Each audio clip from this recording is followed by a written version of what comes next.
তিলের কটকটি, তিলের খাজা বা সেসিমি বার যাই বলুন না কেন, আজকে ঠিক সেটাই তৈরি করে দেখাবো। আসসালামু আলাইকুম, সবাই কেমন আছেন? এই যে দেখুন, আমি একটু ক্লোজ করে দেখাচ্ছি। এটা যেমন খেতে টেস্টি সেই রকম কিন্তু ক্রিস্পি। চলুন তবে কথা না বাড়িয়ে ঝটপট রেসিপিটা দেখে নেই। তিল কটকটি তৈরি করার জন্য শুরুতেই আমাদেরকে তিলটা ভেজে নিতে হবে। আর আমি এখানে 1 কাপ পরিমাণ তিল নিয়েছি। আপনারা আপনাদের প্রয়োজন অনুযায়ী তিলটা ব্যবহার করবেন। যতটুকু তিল ব্যবহার করবেন শুধু চিনির মাপটা ঠিক রাখবেন।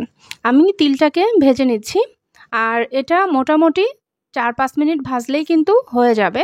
হালকা লাইট ব্রাউন কালার আসবে আর তিলগুলো একটু ফুলে ফুলে উঠবে, দেখবেন সুন্দর একটা ঘ্রাণ বের হবে। আমার কিন্তু তিলটা ভাজা হয়ে গেছে। এবার আমি চুলাটা বন্ধ করে দিচ্ছি। তিলটা আমি অন্য একটি পাত্রে ঢেলে রাখছি। ওই গরম পাত্রে রাখতে যাবে না, তাহলে কিন্তু ওই গরম পাত্রের তাপে তাপে তিলটা কিন্তু আরও বেশি কুক হয়ে যাবে। এই যে দেখুন, তিলটা দেখতে ঠিক এইরকম হবে। এখানে আমি পার্চমেন্ট পেপার নিয়েছি। পার্চমেন্ট পেপারটা ঠিক এরকম দেখতে, যারা নতুন কখনো দেখেন নাই তাদের দেখানোর উদ্দেশ্যে দেখাচ্ছি। আর এটা যে কোনো বড় সুপার স্টোর থেকে কিনতে পেয়ে যাবেন। আপনাদের কাছে যদি পার্চমেন্ট পেপারটা না থাকে, সেক্ষেত্রে যে কোনো স্টিলের একদম ফ্ল্যাট প্লেটের উপরে ভালো করে তেল ব্রাশ করে নেবেন, তারপরে দিবেন। এতে করে ওগুলো তুলতে সহজে উঠে আসবে। আমি পার্চমেন্ট পেপারটা ব্যবহার করছি। আমি তিলের খাজাটা তৈরি করার আগে এটা রেডি করে রাখছি। এখানে আমি 1 কাপ পরিমাণ চিনি নিয়েছি। 1 কাপ চিনির সাথে দিয়ে দিচ্ছি 1/2 কাপ পরিমাণ পানি, আর এটাকে গলিয়ে নিয়ে একটি ক্যারামেল তৈরি করে নিব। তিল কটকটিটা আপনারা যতটুকুই তৈরি করুন না কেন, মেজারমেন্টটা ঠিক রেখে করবেন। শুধু মনে রাখবেন 1 কাপ তিলের সাথে 1 কাপ পরিমাণ চিনি এবং 1/2 কাপ পরিমাণ পানি ব্যবহার করতে হবে। আপনারা বেশি করলে এর পরিমাণটা বাড়িয়ে নেবেন এবং কম করলে কম করে নেবেন। এই যে দেখুন, আমার কিন্তু ক্যারামেলটা তৈরি করা হয়ে গেছে। চুলাটা আমি বন্ধ করে দিচ্ছি।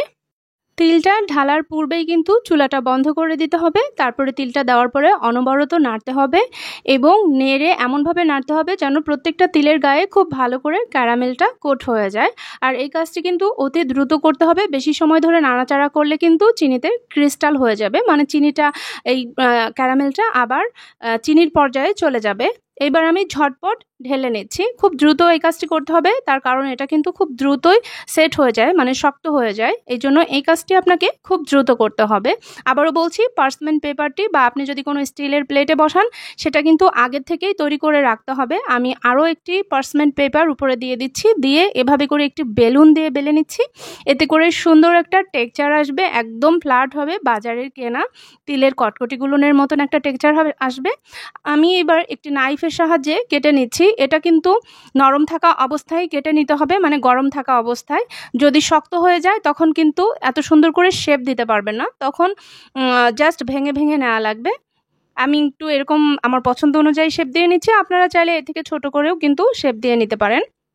এবার সাইডগুলো আমি সারিয়ে নিচ্ছি এবং এটা কিন্তু পার্চমেন্ট পেপার ব্যবহার করার কারণে খুব সহজেই উঠে আসবে। তবে অবশ্যই বলে রাখছি, পার্চমেন্ট পেপারের জায়গায় কোনোভাবেই সাদা কাগজ কিন্তু ব্যবহার করা যাবে না, তাহলে কিন্তু তিলের সাথে সাদা কাগজটা একেবারেই চিপকে যাবে। এই যে দেখুন, আমার কিন্তু তিলের কটকটিগুলো তৈরি করা হয়ে গেছে। আমি একটু আপনাদেরকে ক্লোজ করে দেখাচ্ছি।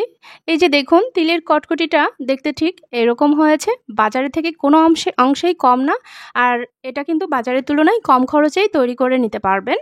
দেখলেন তো কত সহজেই তৈরি করে নেওয়া যায়, তাও আবার মাত্র 2টি উপকরণেই এইরকম মজার তিল কটকটি বা তিলের খাজা, যেটা আমরা ফেরিওয়ালাদের কাছ থেকে কিনে খেয়ে থাকি। এখন থেকে কিন্তু আপনি চাইলে ঘরেই তৈরি করে নিজেও খেতে পারবেন, আপনার সোনামণিদেরকেও তৈরি করে খাওয়াতে পারবেন।